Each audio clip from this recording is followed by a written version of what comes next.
Own Way, the podcast with me, your host, Kori McClurg.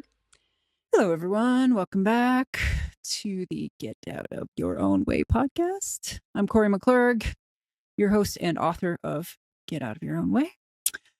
So, today I'm going to talk about a book, a memoir. It's recently come out by Elizabeth Gilbert, All the Way to the River. And the reason I'm going to talk about this is because I have all kinds of feelings about it. And I think it's actually an important lesson in wellness, brought more broadly. So you might be familiar with Elizabeth Gilbert. She wrote the book Eat, Pray, Love, which was turned into a movie that starred Julia Roberts, and it was wildly, successful. That was not her first book, but it definitely launched her to be into quite some success. And I think this new book is particularly, what's the word? It's very exciting, if you, I guess maybe is a word to use, because as I heard Oprah put it to Liz Gilbert, Oprah said, this book was shocking because we thought you had it all figured out. After Eat, Pray, Love, we thought you had it all figured out. Which is interesting because I did not think that she had it all figured out. That whole thing of her like going through numerous partners did not seem like to me a figuring it out. But that's neither here nor there. It's a shocking book because it describes how Liz Gilbert ends up leaving. So the man that she married at the end of Eat, Pray, Love, she ends up leaving him for this woman who had been basically her best friend for like, I don't know, almost 20 years. After her friend, Rhea is her name, was diagnosed with terminal cancer. And so she has this realization that actually, she loves Rhea. She wants to be with her in more than a friend way, in an intimate partner way. And so, that part of the story is, sort of intriguing, I guess, but really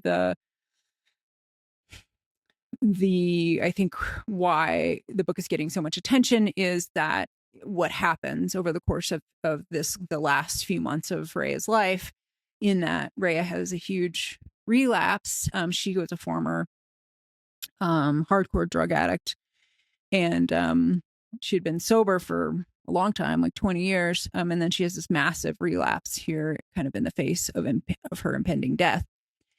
And what it also describes is Liz Gilbert's codependency, and that she very much enabled this massive relapse. And here is where I start to kind of struggle with the narrative of this book. Of course, Liz Gilbert gets to tell the story however she experiences it. This is her book, and I have no judgment for her. I'm sure she seems like a lovely person, and I'm sure, she'd be enjoyable to spend time with. She's obviously very successful and incredibly, intelligent person. Ultimately, what Liz Gilbert, what she arrives at is that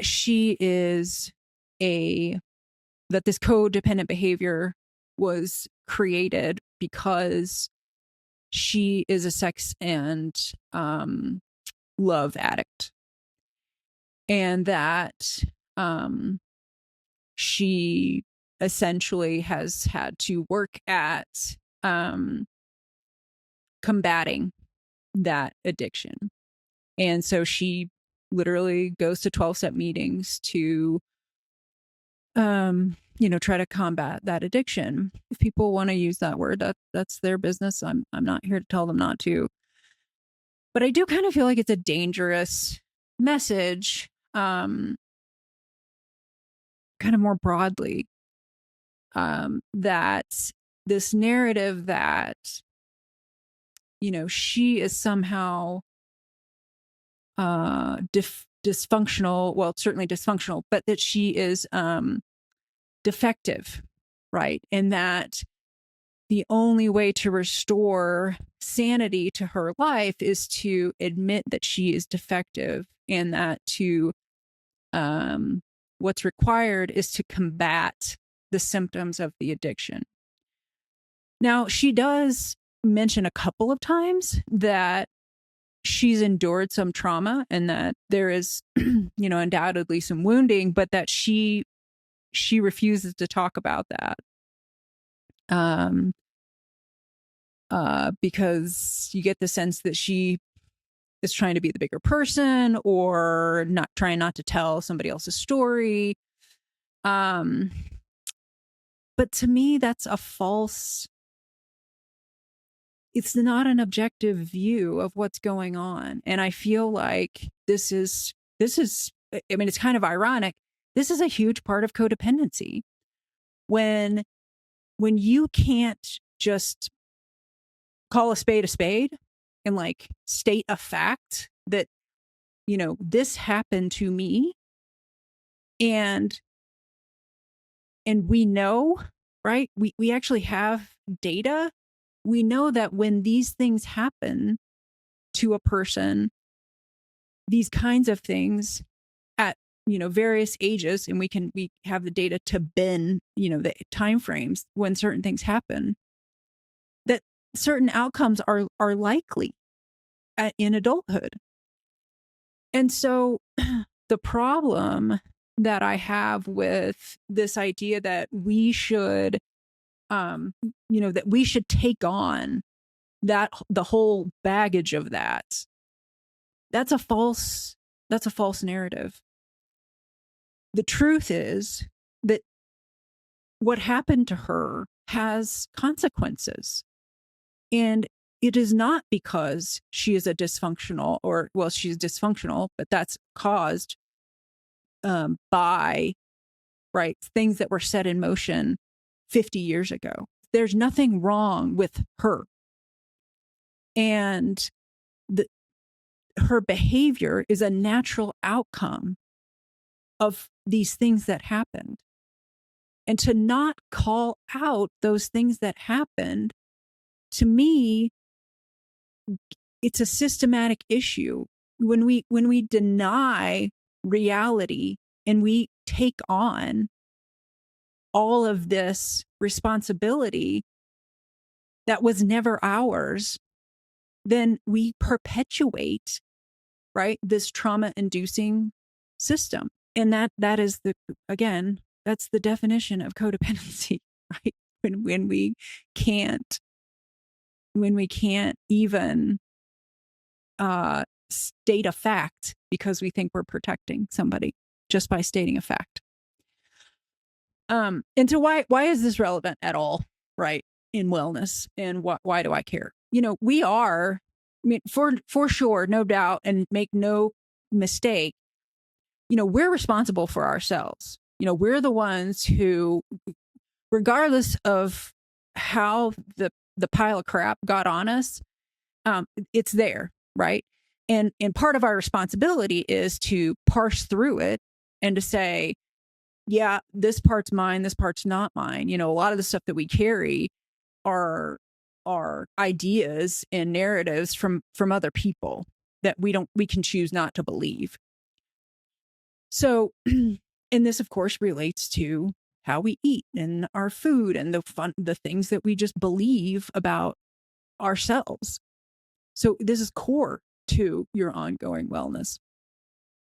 And so and again, akin to everything that I'm interested in, and as far as your just health more broadly, when you take on all of this stuff and sort of pretend like the context or the course of your life is irrelevant to the situation that you're in now, the fact that you have these poor outcomes, because you're massively overweight or you have heart disease or you find yourself in a series of unsuccessful relationships, for sure it's on you to say, I don't accept this. I don't want this for my life. I have different values.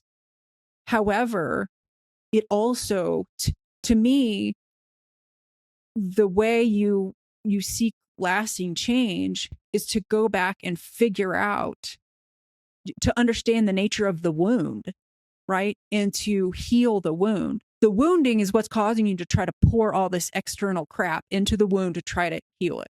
But that's not the way trauma wounds get healed. They get healed from the inside out, right? When you try to treat the symptom, which is this behavior, this dysfunctional behavior, you're trying to treat this behavior and you're trying to say, okay, I'm going to stop pouring this external stuff into the wound, but there's no healing from the inside, then there's just a gap. There's still this wound here, and there's this gap. You're not putting salve on it to try to make it feel better, which to some degree is helpful, don't get me wrong. You're probably not going to get the clarity required to heal the wound, if you keep drinking and if you keep, eating drug-like foods, and if you continue to engage in all of these dysfunctional relationships. So for sure, abstinence is like a huge part of it. But also, if we're not working to understand the facts of our situation and heal the wound from the inside out, recognize that we were never bad, right? That we were never the one to blame, then it's unlikely that you're going to be able to change that long term. And as it relates to blame, I think this is one of the reasons that us codependents don't even want to, like, we're reluctant to just state a fact, because we think that if we state a fact that we're somehow shifting blame or replacing blame, which is not true. You can state a fact without accusation, without identifying faults. It's just a fact. It's just data. It just helps us understand the narrative of our lives. It's not blame shifting. It's not the it's sort of rife in the popular culture of trying to place blame on your parents and whatever other toxic people these or toxic people that you have in your life or whatever. But that's not the point. The point is not that, I'm going to blame my parents, blame my crappy teachers, blame whatever. That's not the idea, because those people had their struggles too. It's not like no one went into this with malicious intent, right? Nobody went into it with malicious intent, and nobody went into it wanting, these outcomes. Like, nobody wants to be a drug addict. Nobody wants to be a sex addict. Nobody wants to be, a food addict and, weigh 500 pounds. Nobody wants that. Like, nobody's asking for that. All those people are trying to do is to medicate a wound, right? They're trying to medicate a wound. That's all any of us are trying to do, is to not feel this shame, blame, discomfort, whatever your wounding is. And so apply that, right, to these people who perhaps did inflict a wound. But that doesn't mean that you're shifting blame to them. It's just stating the fact of this happened, and this is the result of what happened. And to me, there is so much healing that's available to you in that, because you can then see that this was never about you. You don't have to own that feeling. You don't have to own the shame. You don't have to own these other narratives that people put on you, that you're, a bad person, or that you're, lazy and slovenly and whatever. Like, you don't have to own this stuff. And the only way that that you're going to see the truth is to own the truth, right? This is what happened. And I'm not placing blame to just say that this is what happened. And that when we do that and we allow the wound to heal from the inside, then we don't have to go through all this willpower bullshit to try to stop the dysfunctional behavior, because once the wound is healed, there's no need for the dysfunctional behavior, right? Because there's no numbing required. If I don't feel like crap all the time, if I don't constantly have this like ongoing battle in my body, I don't have to numb with food, drugs, alcohol, countless partners. Like I don't have to do that part. And it's a natural consequence. I get 12 step is a huge benefit to a lot of people, right? It's incredibly supportive. It gives people a process, a method to start to work on something that seems so unmanageable. And I think all of that is fantastic. The thing that I struggle with is when this sort of this attitude that, if I want to address this behavior, I have to admit that that I am broken, right? You were never broken. You were perfect. The day you were born, you were perfect. And it was only because you got sidetracked from some stuff that was not your fault. And now, absolutely, you can take responsibility for it. You can say, you know what, this is my life. I'm not going to accept the outcomes of this wounding. And, I can begin to make changes. And if 12 step is a part of that change, great. And if you can continue to, like, have compassion for yourself, that's the important part, right? You didn't want this, right? Nobody wanted this. And I feel like, and maybe in her real life, Liz Gilbert has sort of acknowledged that, made those kind of acknowledgments to herself about the full story, the full narrative, right? The full truth of her life. I think she thinks that, from the book anyway, I think she thinks she's telling the whole truth by making this admission that she's a sex and love addict. But I would contend that's not the whole truth. That's just the outcome. That's her behavioral outcome. It's not really the full truth. The full truth started, 50 years ago. And until you're able to like pull on that thread and really articulate for yourself, what happened and why that's causing you to have this behavior now, and to sort of figure out, how do I heal that wound, not just medicate it with this addiction. It's going to be really hard to have that lasting change. So, hey, the book is compelling. I think it's totally worth reading. But I do think it's really important to point out that we got to be honest about all of it. It's not just, laying all of our bad behavior on the table isn't the full story. Yeah, for sure, we got to own up to what we did, no matter why we did it. That's an important part. That's part of the story, but it's not the whole story, right? Your compulsions are not your whole of who you are. They're not.